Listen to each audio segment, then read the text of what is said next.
देखिए, जैसे हम लोगों ने समांगी मिश्रण यानी कि समांगी मिश्रण में हम लोगों ने बात करी थी विलयन की, और विलयन के कई प्रकार बताए थे, 9 प्रकार के विलयन बताए। ऐसे ही विषमांगी मिश्रण भी होता है, और ये 2 प्रकार का हो सकता है, निलंबन या कोलाइडी अवस्था। विषमांगी मिश्रण जो है वो कितने प्रकार का हो सकता है? 2 प्रकार का, निलंबन और कोलाइडी अवस्था। अगर निलंबन या सस्पेंशन की बात करी जाए तो यहाँ पर देखिए इसमें क्या होता है, विषमांगी मिश्रण है। विषमांगी मिश्रण का मतलब हमने आपको बताया है कि आपने लिया पानी और पानी में डाल दी यहाँ चीनी नहीं, रेत। विषमांगी है, रेत डालेंगे या मिट्टी डालेंगे तब बनेगा। तो यहाँ रेत या मिट्टी आपको दिखती रहेगी, है ना? और अगर थोड़ी देर तक रखा रहेगा तो वो नीचे की तरफ सेटल डाउन हो जाएगी, नीचे बैठ जाएगी, है ना? तो आपको 2 अवस्थाएं दिख रही हैं। एक तो होती है डिस्पर्स्ड और दूसरा डिस्पर्जन, यानी कि एक ऐसी अवस्था जिसमें मिलाया जा रहा है और एक ऐसी चीज जिसको मिलाया जा रहा है। उसको हम बाद में डिस्कस करेंगे। पहले याद रखिए, आपको विलयन में तो बताया था हमने, विलय और विलायक होता है, बिल्कुल वैसे ही यहाँ में भी है, विलय और विलायक।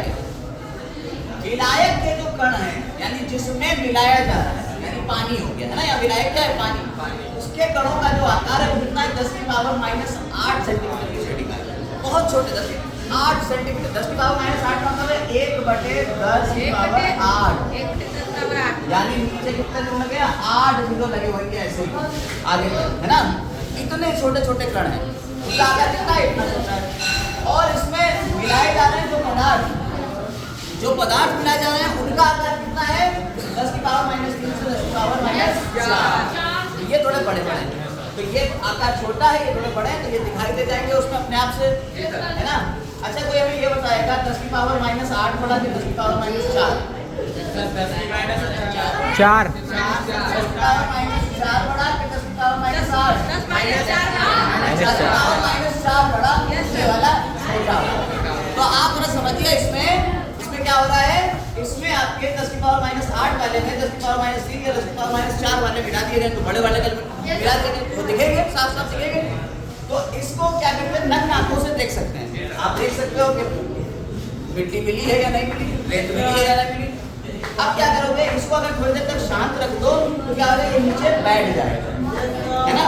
और अलग हो जाएगा, ऊपर अलग और नीचे वाला अलग हो जाएगा, है ना? छानना है अगर तो मिट्टी वगैरह को छान सकते हैं, तो छानने की विधि द्वारा हम इसे अलग भी कर सकते हैं। और जब यहाँ पे ऐसा होगा और इसमें प्रकाश डाला जाए, जब प्रकाश डाला जाता है तो प्रकाश की किरणों को ये फैला देता है। ये प्रकाश की किरणों को क्या करेगा? फैला दे। समझ में आई बात क्या नहीं? ऐसे विषमांगी मिश्रण को क्या कहते हैं? निलंबन कहते हैं। यानी ये क्या है? निलंबन। अब अगर हम कोलाइडी अवस्था की बात करें, कोलाइडी अवस्था में क्या होता है? जो कण मिले होते हैं उनका आकार और छोटा हो जाता है, जो कण मिले उनका आकार और छोटा हो गया। लेकिन 10 की पावर -4 से 10 की पावर -7, यानी 10 की पावर -8 में 10 की पावर -7 वाला मिला, बिल्कुल बराबर साइज के। तो क्या नग्न आंखों से इसे देख पाओगे अलग अलग? नहीं देख सकते। दूसरी बात क्या है? अगर आप उसे शांत छोड़ दो, इस वाले का कंपेयर में यहाँ लिख लीजिएगा, यहाँ तो दिख रहा नहीं है, आप लिख लीजिएगा। अगर तो ये नग्न आंखों से नहीं देखे जा सकते।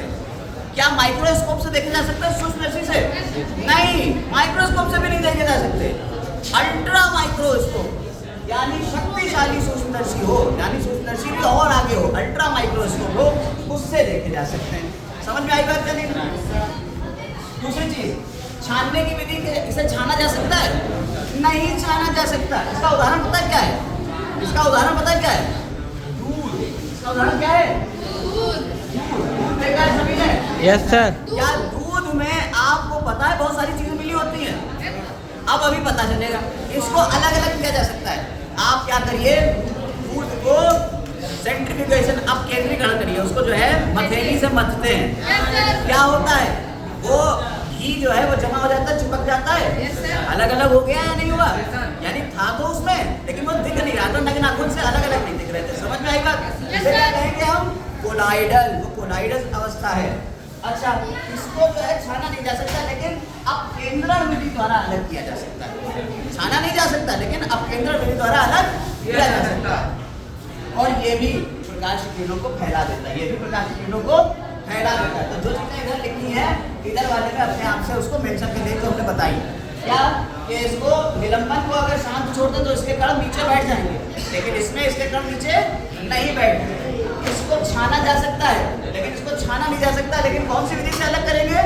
अब केंद्रण विधि द्वारा पृथक कर देंगे। इसके बाद प्रकाश की किरणों को यह भी फैला देगा और प्रकाश की किरणों को यह भी फैला देगा। एक बड़ी बात, जब ये नीचे बैठ जाएगा, थोड़ी देर छोड़ दिया नीचे बैठ गया, तो क्या प्रकाश की किरणों को अब ये फैलाएगा? ये कभी भी नीचे बैठेगा ही नहीं, तो हमेशा प्रकाश की किरणों को फैलाता ही रहेगा। समझ में आई बात क्या नहीं? अब प्रक्षिप्त अवस्था क्या होती है, प्रक्षेपण यानी डिस्पर्सन मीडियम क्या होता है, डिस्पर्स माध्यम क्या होता है, इसको हम लोग नेक्स्ट वीडियो में डिस्कस करेंगे। फिलहाल इतना हमने आपको बता दिया कि कोलाइड्स क्या होते हैं और सस्पेंशन क्या होता है। ठीक है, ये विषमांगी घोल का पूरा हम लोगों ने पूरा डिस्कस कर लिया कि विषमांगी मिश्रण कितने प्रकार के हैं। तो समांगी हो गए, विषमांगी हो गए। इसके बाद हम लोग एक बार फिर से डिस्कस करेंगे तत्व क्या है, धातु क्या है, अधातु क्या है, और उसके बाद चैप्टर खत्म हो जाएगा।